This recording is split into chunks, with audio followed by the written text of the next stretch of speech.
Assalamualaikum warahmatullahi wabarakatuh.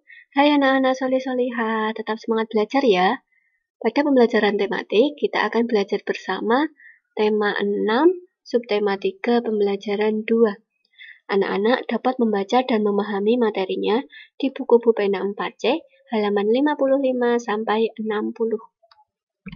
Tujuan pembelajaran hari ini, anak-anak dapat menyebutkan langkah-langkah mendeklamasikan puisi, menjelaskan karya seni kolase, dan menjelaskan upaya pelestarian makhluk hidup dengan benar.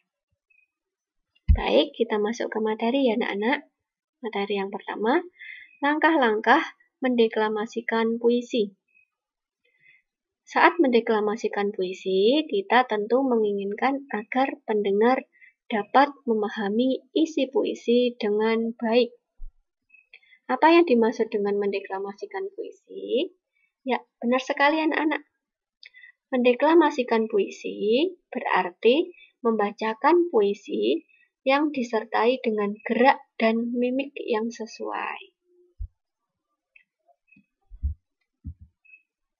Bagaimana langkah mendeklamasikan puisi yang baik? Ya, berikut ini adalah langkah mendeklamasikan puisi dengan baik. Yang pertama, memahami isi puisi. Langkah yang kedua, memberikan tanda jeda yang sesuai. Langkah yang ketiga, memperhatikan intonasi atau tinggi rendah nada, tempo atau cepat lambatnya pengucapan kata-kata, irama atau panjang pendek bunyi serta kemerduan bunyi, serta pelafalan atau cara seseorang mengucapkan bunyi bahasa saat membaca puisi. Langkah yang keempat, memperhatikan mimik atau ekspresi. Ekspresi harus disesuaikan dengan isi puisi ya anak-anak. Ya. Nah, hari ini silahkan anak-anak bacalah puisi yang berjudul Guruku pada buku Bupena halaman 56. Kemudian, berlatihlah mendeklamasikan puisi tersebut di depan ayah atau bunda.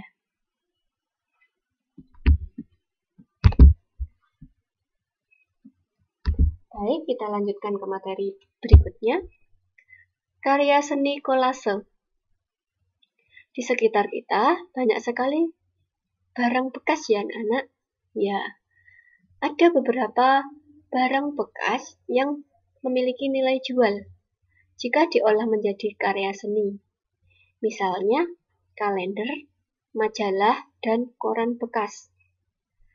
Bahan alami juga memiliki nilai jual jika kita memanfaatkannya dengan baik. Contohnya daun dan ranting kering, biji-bijian, atau bunga kering.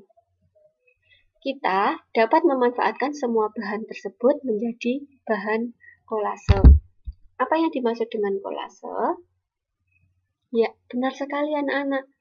Kolase adalah seni menempelkan potongan kertas atau bahan alam sesuai dengan pola.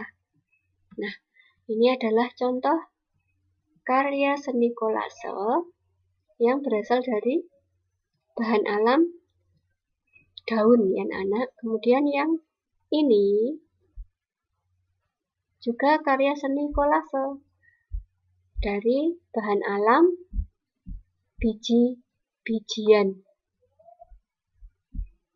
Nih, dari biji-bijian ya anak-anak. Nah, hari ini silakan anak-anak, ayo berkreasi.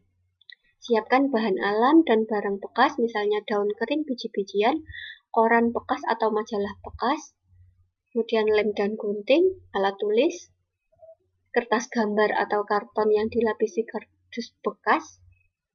Kemudian silahkan anak-anak buatlah karya kolase dari bahan alam dan barang bekas yang ada di sekitarmu. Silahkan berkreasi ya anak-anak, polanya bebas. Bisa tanaman, bisa hewan. Ya, silahkan digambarkan polanya yang besar saja ya, agar mudah untuk menempelkan bahan alam atau barang bekasnya ya.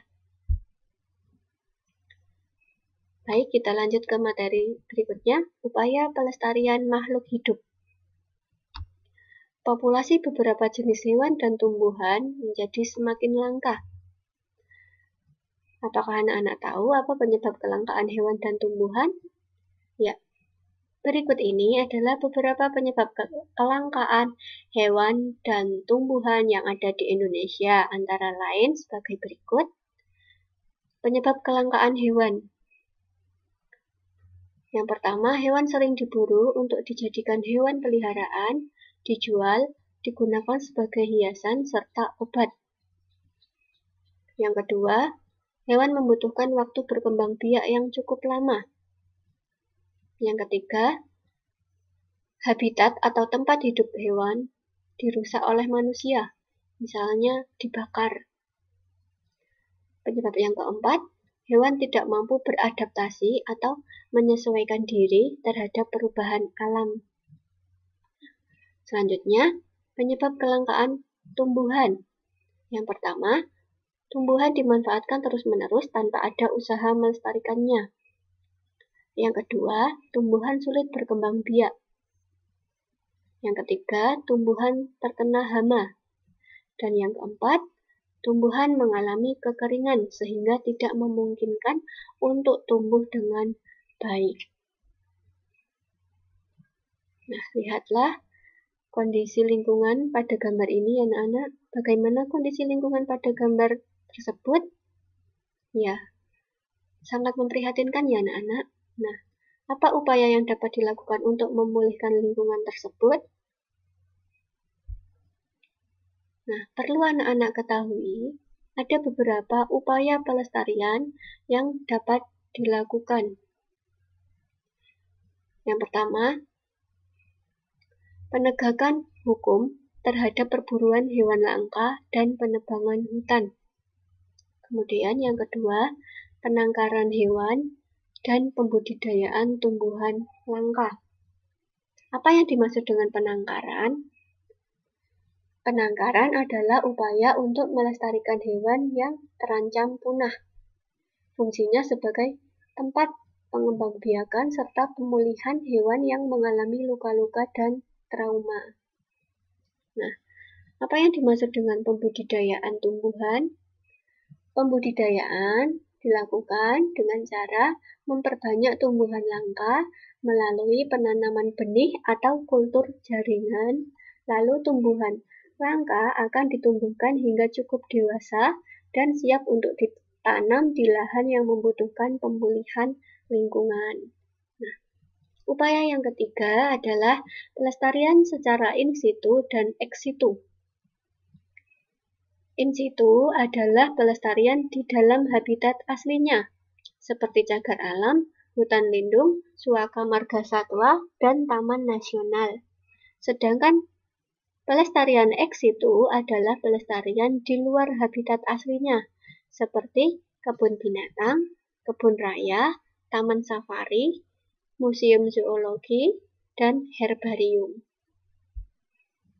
Nah, materi upaya pelestarian hewan dan tumbuhan yang lebih lengkap juga ada di buku tematik yang kemarin Bunda pinjamkan ya, pada tema 6 halaman 124 sampai 125.